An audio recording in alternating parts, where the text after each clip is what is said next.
আজকে শেয়ার করছি চিকেন বিরিয়ানির রেসিপি। এটা বানানো কিন্তু একদমই সহজ। এখানে আমি 800 গ্রাম পরিমাণ একটা চিকেন নিয়েছি। চিকেনগুলোকে আমি একটু বড় করে পিস করে নিয়েছি, তবে আপনারা রেগুলার কাটও করতে পারেন। এখন এর মধ্যে আমি 1 টেবিল চামচ পরিমাণ রসুন বাটা এবং আদা বাটা দিয়ে 1/4 কাপ পরিমাণ টক দই অ্যাড করে দিয়েছি। মরিচ গুঁড়া দিয়ে দিলাম 1 চা চামচ পরিমাণ, জিরা গুঁড়াও দিয়েছি 1 চা চামচ পরিমাণ, আর স্বাদ মতো লবণ অ্যাড করে দিলাম। হাফ টেবিল চামচ টমেটো সস অ্যাড করে দিলাম। এখন দিব এর মধ্যে এই রেডিমিক্স বিরিয়ানি মশলাটা। আমি 3 টেবিল চামচ পরিমাণে বিরিয়ানির মশলাটা এখানে ব্যবহার করেছি। এখন সবগুলো উপকরণ মুরগির মাংসের সাথে কিন্তু খুব ভালোভাবে মাখিয়ে নিব। মাখিয়ে নেওয়া হয়ে গেলে রেস্টে রেখে দিব প্রায় 15 থেকে 20 মিনিটের জন্য, বেশিক্ষণ রাখবো না। এখন চালটা রেডি করে নিচ্ছি। আমি এখানে চিনি গুঁড়া চাল নিয়ে নিয়েছি 2.5 কাপের মতো, 2 কাপ আর হাফ কাপ। সেটাকে এভাবে ধুয়ে পানি ঝরাতে রেখে দিলাম। এখন চুলায় একটা প্যান বসিয়ে 1/3 কাপ পরিমাণ তেল অ্যাড করে দিলাম। তেলটা একটু গরম হয়ে আসলে এর মধ্যে আমি প্রায় 1/3 কাপ পরিমাণ পেঁয়াজ কুচি অ্যাড করেছি। এটাকে এখন বেরেস্তা করে নিব। চুলার জাল কিন্তু আমি একদম হাই রেখেছি। বেরেস্তা কিন্তু হাই হিটে করলে খুব বেশি মুচমুচে হয়। এখন বেরেস্তাগুলোকে আমি উঠিয়ে নিচ্ছি। এরপর এর মধ্যে অ্যাড করে দিলাম প্রায় 1/4 কাপের মতো পেঁয়াজ কুচি। পেঁয়াজ কুচিগুলোকে আমি ব্রাউন করব না, জাস্ট হালকা একটু ভেজে নিয়ে এর মধ্যে মেরিনেট করে রাখা চিকেনগুলো আমি অ্যাড করে দিচ্ছি। চুলার জাল কিন্তু এখানে মিডিয়াম করে দিয়েছি।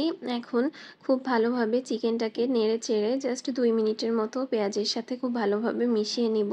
মেশানো হয়ে গেলে এখন ঢাকনা দিয়ে ঢেকে দিচ্ছি। চিকেনটা থেকে যে পানিটা বের হবে সেই পানিটা দিয়েই কিন্তু আমি এখানে চিকেনটাকে খুব ভালোভাবে কষিয়ে নিয়েছি। কষানো হয়ে গেলে এর মধ্যে আমি এখন পানি অ্যাড করব। খুবই সামান্য পরিমাণ পানি দেব। আমি এখানে 1 কাপেরও কম পরিমাণ পানি অ্যাড করেছি। আমি কিন্তু এখন আর ঢাকনা দিয়ে ঢেকে দিব না, মিডিয়াম হিটে রান্না করে নিব। যে পানিটা শুকিয়ে এসেছে আর কিন্তু মাংসটাও সেদ্ধ হয়ে গিয়েছে। এখন আমি তেল ঝরিয়ে মাংসগুলোকে উঠিয়ে নিচ্ছি। যে তেলটা যখন এরকম উপরে উঠে আসবে, মশলা থেকে আলাদা হয়ে যাবে, ঠিক সেই পর্যায়ে উঠিয়ে নিতে হবে। এখন এই তেলের মধ্যেই আমি চালগুলোকে ভেজে নিব। পানি ঝরিয়ে রাখা চালগুলো আমি দিয়ে দিলাম।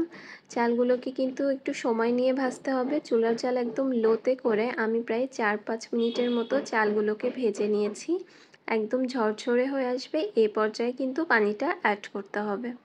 আমি এখানে 3.5 কাপ পরিমাণ পানি অ্যাড করেছি 2.5 কাপ চালের জন্যে, আর 1 কাপের কিছুটা কম পরিমাণ আমি দুধ এখানে অ্যাড করে দিলাম। এখন আমি দিয়ে দেব 1 স্লাইস পরিমাণ লেবুর রস, তারপর সামান্য লবণ দিয়ে দিচ্ছি। এখন চুলার জাল একদম হাই করে এভাবে চালটাকে ফুটিয়ে নিব। যখন এরকম ফুটে আসবে সেই পর্যায়ে কিছু কাঁচামরিচ অ্যাড করে দিলাম, আর মুরগির মাংসটাও অ্যাড করে দিচ্ছি। দিয়ে চুলার জাল এখন লো করে ঢাকনা দিয়ে ঢেকে রান্না করব প্রায় 10 মিনিটের জন্য। চুলার জাল কিন্তু একদম লোতেই রাখতে হবে পানিটা টেনে আসা পর্যন্ত। এই যে পানিটা কিন্তু একদম শুকিয়ে এসেছে, আর চালটাও কিন্তু 80% বেশি সেদ্ধ হয়ে গিয়েছে। এখন এর মধ্যে কিছু পেঁয়াজ বেরেস্তা অ্যাড করে দিব, প্রথমে যে বেরেস্তাটা করে রেখেছিলাম, আর অ্যাড করে দিব কেওড়া জল।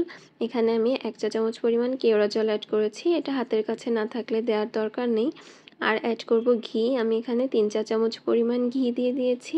এখন খুব ভালোভাবে নেড়ে চেড়ে এটাকে আমি দমে রেখে দিব। এখন ঢাকনা দিয়ে ঢেকে দিচ্ছি। ঢাকনা দিয়ে ঢেকে ঢাকনার ছিদ্রটা কিন্তু টিস্যু দিয়ে বন্ধ করে দিচ্ছি। আমি 5 মিনিটের জন্য এটাকে দমে রেখে দিব, বেশি সময় রাখবো না, তার মধ্যে কিন্তু বিরিয়ানিটা রেডি হয়ে যাবে। এই তো বিরিয়ানিটা কিন্তু হয়ে এসেছে। এখন একটু ভালোভাবে নেড়ে চেড়ে নিয়ে চুলাটা অফ করে দিচ্ছি। এভাবে বাসায় ট্রাই করে দেখতে পারেন, বানানোটা কিন্তু একদমই ইজি। Thanks for watching. আল্লাহ হাফেজ।